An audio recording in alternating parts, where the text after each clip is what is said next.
All right. Thank you very much, Tolu. Let's head into the papers now. See what the headlines in Nigeria are today. I have with me Dr. Ekere from the University of Lagos and our in-house analyst, Obaniyi Akinwale. It's nice to have you both in the studio. Good morning. Thank you. Good morning, Nigeria. Let's begin with the News Direct now. The News Direct is saying that the Bank of Industry assists 2 million enterprises with 678 billion naira in 4 years. This is a revelation that is mind-boggling there from the News Direct. Okay, from there, let's go to Daily Times. Daily Times is saying, is reporting on Shiites. Iran plans to turn Nigeria to Islamic State. The federal government is alleging this and says the IMN members don't recognize Nigerian government or President Buhari. Members' allegiance is to Zakzaki and Khomeini, who is the supreme Islamic ruler or leader in Iran. That's what you see on the Daily Times. I guess we'll be talking about that shortly. Moving ahead now to Blueprint. We're on trail of 77 indicted Nigerians in the United States. The EFCC is revealing this and says that the bigger suspects will be uncovered. Detective cadets or cadet graduates graduate on Saturday, okay?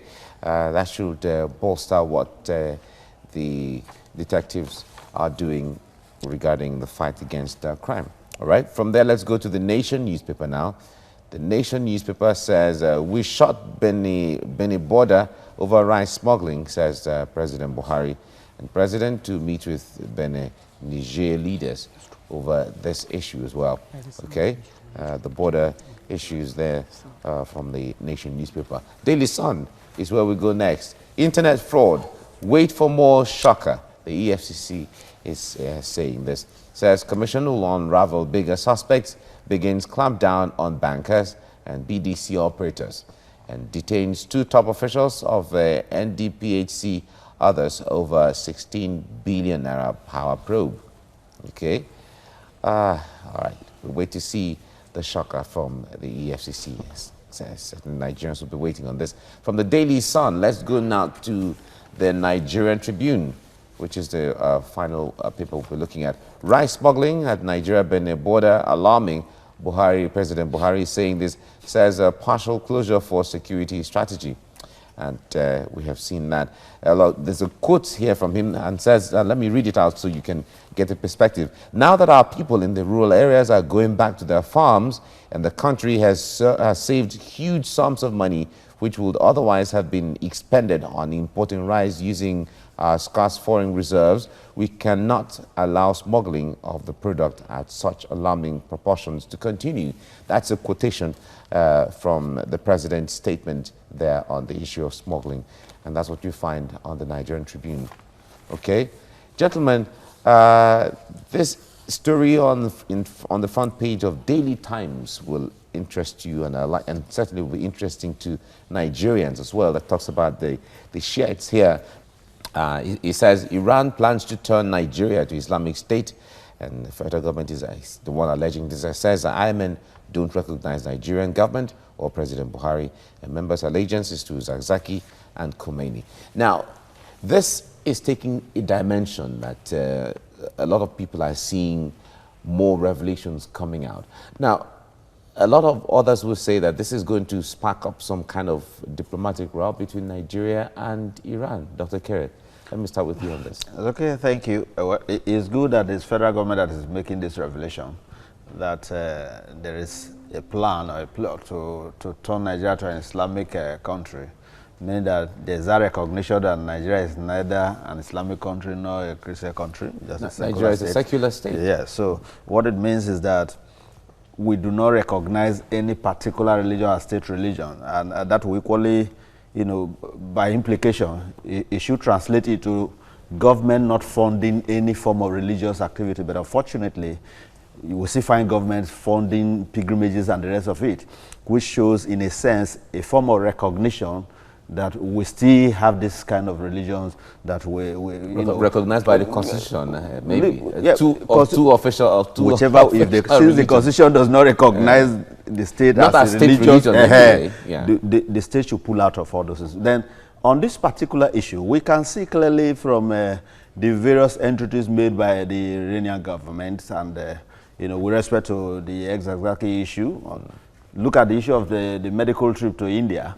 The first signal was that, oh, let him come to Iran. We will even treat him, at our own expense.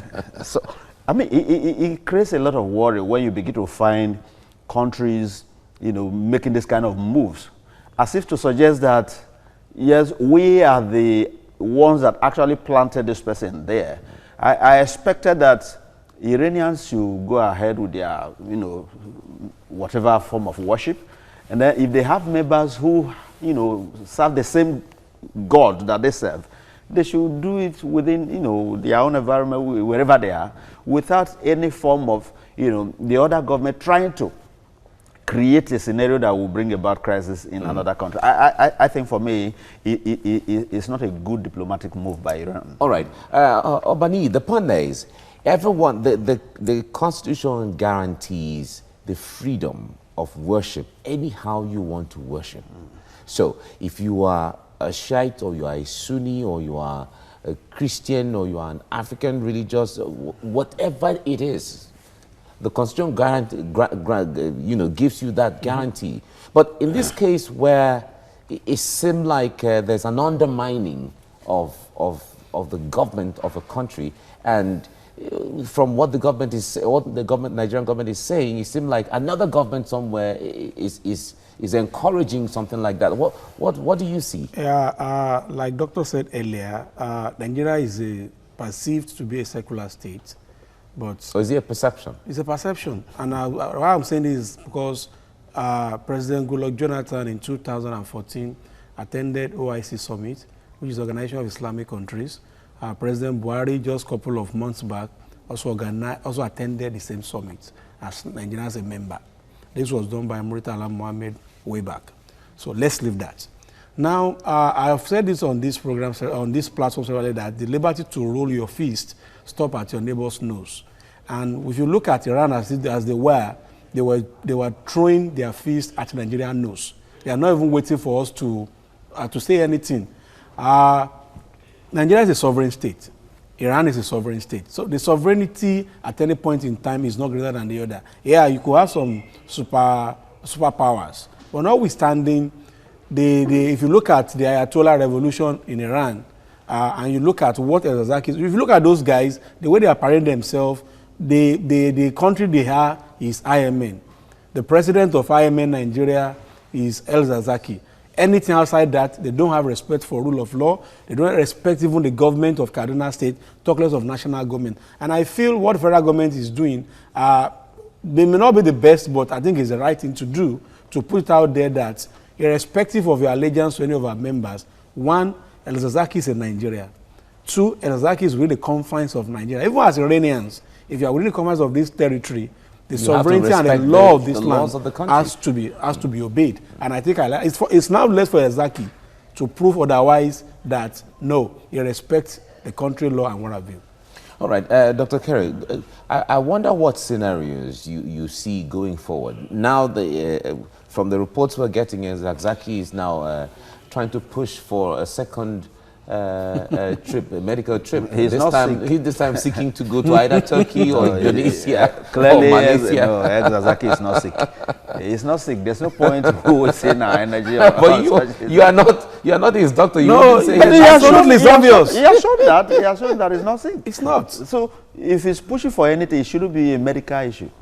All right, seek for your freedom, whichever other way that the law permits, and not on the ground of medicine. Because we've seen that, it was clear pretense, the last one. No, but again, we must equally understand that no matter the religion you practice within the Federal Republic of Nigeria, you must abide by the laws of the land. Absolutely. Because at the time everybody begins to, begin to show this kind of so-called allegiance to a particular deity or a particular religion or whatever, to the detriment of the laws, or without obeying the laws of the state, eventually it will become a state of anarchy should everybody take that same route. Because practically everybody has one religion or the other. So, and none is superior to the other. Okay. We must recognize that we're in an environment where laws are supposed to rule. All right. Finally, Obaniyi, there is the issue of Oh, there's a question I wanted to ask on. I'm being told we have to end it here now. In Nigerian newspapers, and I have with me in the studio Dr. Dan Ekere, a lecturer from the University of Lagos, and our in-house analyst Obaniyi Akinwale. Thank you, gentlemen, for joining us at this time. Thank you, gentle lady. All right. All right, let's begin with the news direct now. The news direct is leading with the story saying that the BOI, that's the Bank of Industry, assists 2 million enterprises with 678 billion naira in 4 years, says an official of the agency. Now, moving on to the Daily Times, it says that it's talking about Shiites, saying that Iran plans to turn Nigeria to Islamic State. The federal government is alleging, and the federal government also says that the IMN leaders don't recognize the Nigerian government. President Buhari. Also, another rider says that members' allegiance is to Zakzaki Khomeini. And that's what is leading the Daily Times in today's newspaper. Also, moving on to Blueprint, we are on trail of 77 indicted Nigerians in U.S., says the EFCC. And it also says that bigger suspects will be uncovered. Detective cadets will also be graduating on Saturday. Now, moving on to other daily newspapers, we have the Daily Trust, which is leading with this headline: how bandits abducted 49 in Katsina, says the village head. And a very interesting story there to know what's going on in Katsina State. Also, let's look at some other dailies now, saying the Nation newspaper is saying that the header there, it says that we shot Benin border over rice smuggling, says President Muhammadu Buhari. Other newspaper now, which is the last that we have for today, Vanguard newspaper is leading with the Insecurity story. It says insecurity worsens, 3 ABU students, 4 others kidnapped. And as riders, it says final year students, 4 others kidnapped along Abuja-Kaduna Expressway. How Southwest curb banditry kidnapping, says Dawn, as police rescue 10 women abducted in Katsina community. Delta State Governor's sister-in-law kidnapped. Police Commissioner, Delta government deny incident. Gentlemen, let's look at what two dailies had said concerning insecurity. The Vanguard and also Daily Trust. Daily Trust is saying that looking at the case of insecurity in the nation, how come it's still at this case, and the president, the federal government is saying that they are doing all they can to fight insecurity? Let me start with you, Obaniyi. Looking at the state of insecurity in Nigeria, what would you say is still wrong with the way the federal government is handling these cases? I'm not sure how I want to put this popular phrase, whether to call a dog a bad name to hang it, or hang a dog to call it a bad name, is what is playing out in our security situation. A couple of months back, remember Lagos-Ibadan Express Road was turned to kidnappers then. Benin was kidnappers then. Was something that was recurring every day until the government decided to say, okay, let's look inward, call the OPCs of this world, the herdsman hunters, Agbekoya, police and what have you, and they started oiling the internal securities within the southwest space. And you have this, what's it called, die down. Look at Zamfara. The new governor was in, he started said, okay, we are not using military, we are not using what have you. So what I discovered is that just like what we have in all India, that is racketeering, kidnapping has now turned to a full-blown business in Nigeria. And the accomplices are people in government. That's the truth. There is no crime that happens anywhere in Nigeria today that police is not aware. There is no crime that happens within the security that the local securities are not aware. So what everybody is trying to do now, for me, is everybody wants to bite out of that national cake.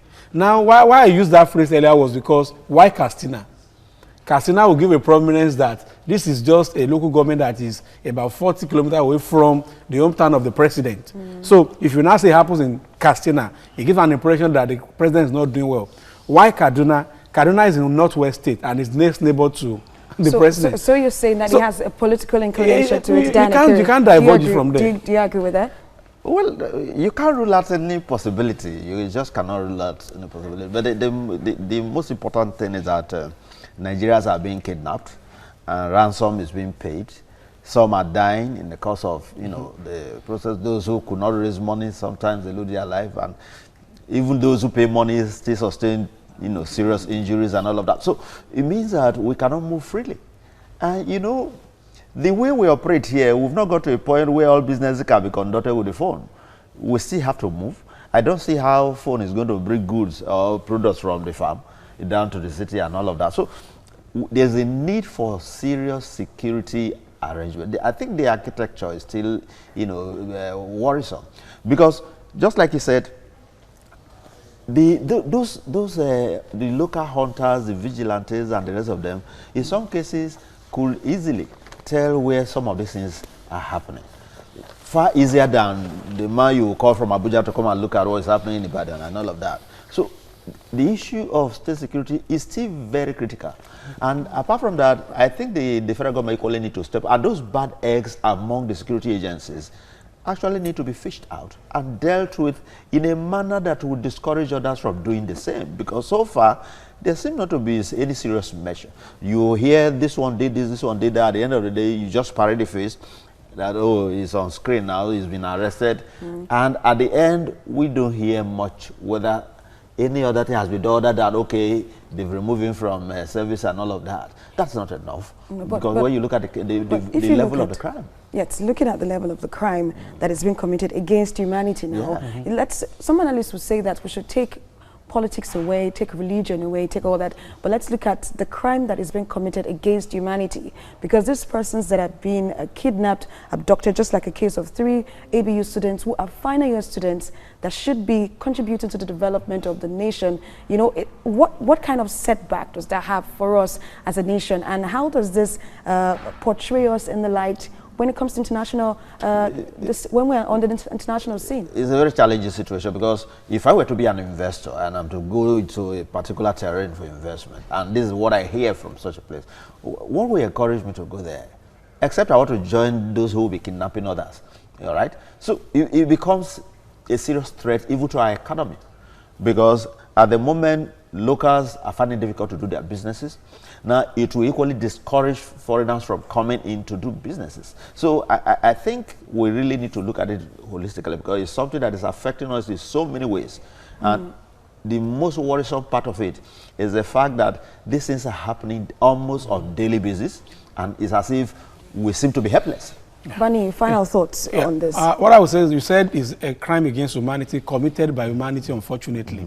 So what I would say is that, again, the media also has a role to play.